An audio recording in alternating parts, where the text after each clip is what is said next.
Kabinet tidak melulu menjamin efektivitas kerja pemerintah, karena program pemerintah belum tentu kemudian didukung oleh parlemen, yang mana sebenarnya sebagian besar ada di kabinet.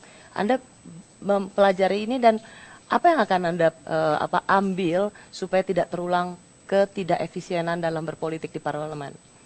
Ya kalau saya punya pengalaman waktu di Solo. Di Solo itu PDI Perjuangan punya punya kursi 38%. Tetapi ternyata selama 8 tahun, voting kalah kan juga nggak sekali dua kali. Artinya itu juga tidak menentukan kan. Kemudian waktu di Jakarta kita ini hanya 11%. Hampir 2 tahun ini lancar-lancar saja, nggak ada masalah. Sehingga buat kita ramping atau tidak ramping itu tergantung apa yang ingin kita lakukan. Program itu berguna untuk rakyat atau tidak. Kalau berguna, ya seramping apapun kerjasama ini juga nggak ada masalah. Karena pasti akan didukung oleh publik, didukung oleh masyarakat. Sebesar apapun yang namanya kerjasama atau koalisi itu kalau programnya tidak pro kepada rakyat ya tetap akan nggak akan dapat dukungan, nggak akan jalan. Misalnya kita belajar Mbak Eva di parlemen kan selama 5 tahun terakhir, bagaimana sebenarnya setgap itu, ya kan? Tanya saya loh itu. Nah, ya saya nggak bermaksud nyindir PKB loh ya. Harusnya tanya saya loh itu.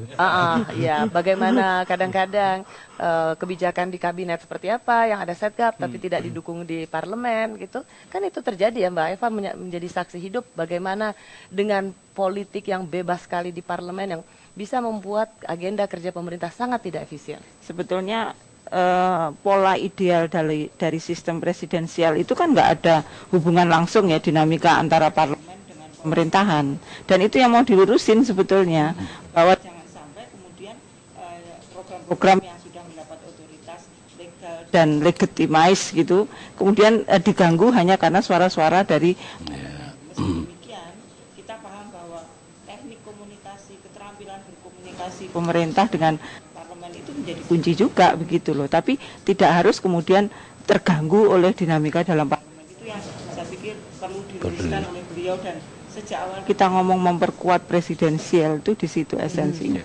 Baik, oke.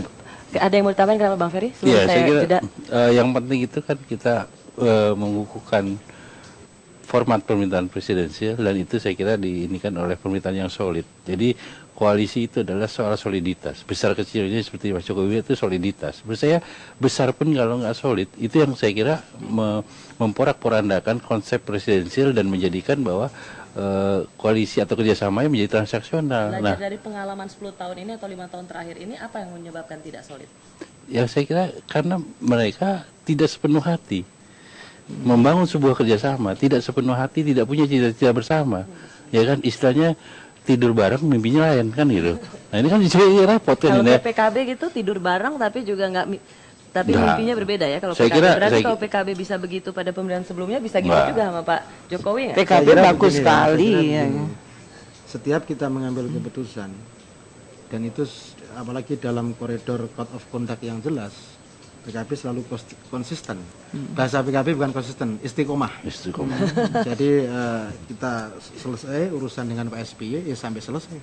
Dan kita tunjukkan kepada publik, baik suka maupun duka. Ini komitmen kami seperti itu. Dengan Pak Jokowi saya kira juga sama seperti itu. Ini adalah pembelajaran kepada publik bahwa memang pengalaman kami di Setgap itu, rapatnya hari ini apa, besok keluarnya apa.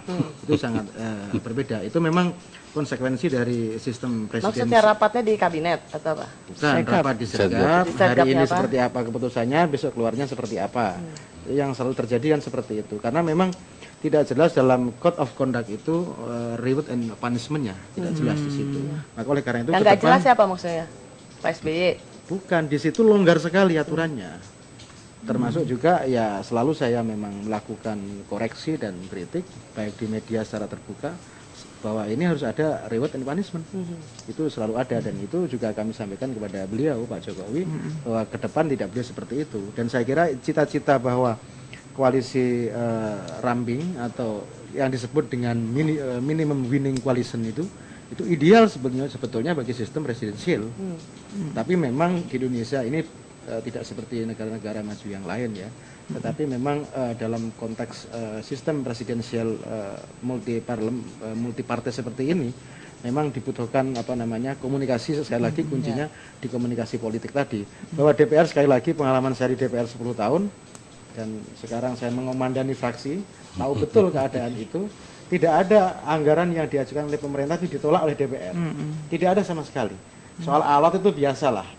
Tidak ada undang-undang itu yang ditolak mentah-mentah oleh DPR itu tidak ada. Ada ruang negosiasi yang bisa dibicarakan bersama-sama. Kira-kira begitu Mas Ferry ya? Ya, art of politics. Ya, itulah, dan itu yang memang kita harus tunggu dari setiap pemimpin nantinya, memainkan bagaimana komunikasi politik itu. Oke, baik, kita akan jeda sekali lagi, kami akan kembali sesaat lagi.